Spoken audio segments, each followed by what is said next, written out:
Welcome to the Soul of Innovation podcast. I am Thomas Anglero, and I want to share with you a story, something that just happened to me. I had a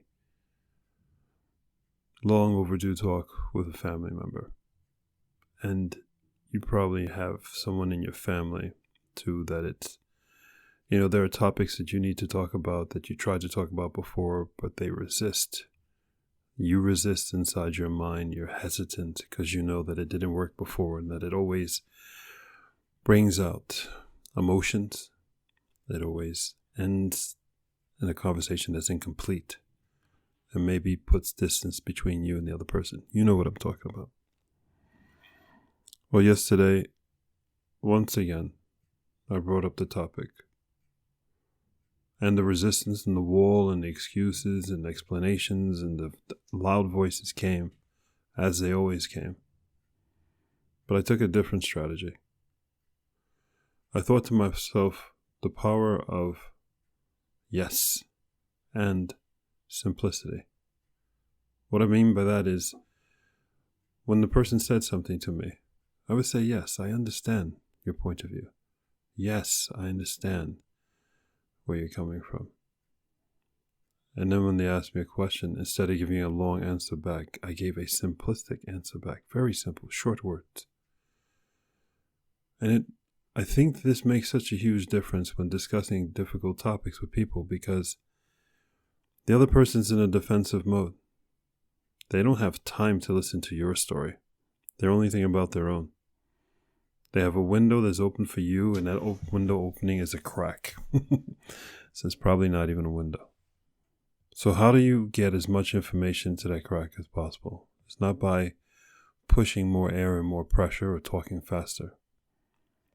It's by saying, yes, you understand, by being understanding, by being sympathetic, and then have the shortest answer possible, but authentic. After a lot of discussing and other family members getting in,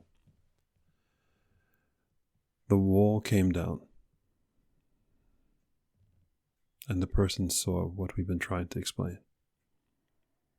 I think the effort was completely due to the whole family being part of it. But I think it helped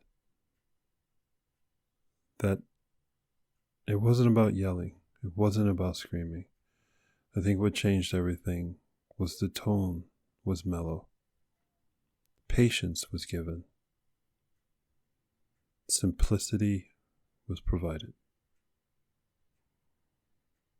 As you have discussions with people that you love, that you care about, do you think these thoughts? Do you use that strategy? It'll make a difference.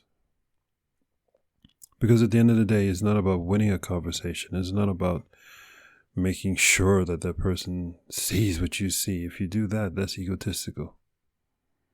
Because truly, if you're having that discussion with someone, it's because you care for them. And if you have that perspective, then your goal, if it ever was to end the conversation, is wrong. Your goal is for just to give them love and for them to see something that they don't see. Try that when you have the most difficult times talking to people, difficult in getting through to them. Change yourself first. Change your way in which you communicate. Change the fact that you're not in this conversation to make yourself happy. You're in this conversation to make them happy. Therefore, you must change your strategy and give them the information they need and how they need it in that moment. I share you through this story because I am so happy that this person I love very much in my family, as I drove them home, they got it. They changed. They made it open for possibility that maybe they have been acting in a way that maybe wasn't necessary, and they can now make a difference in their behavior. And isn't that what we want from everybody?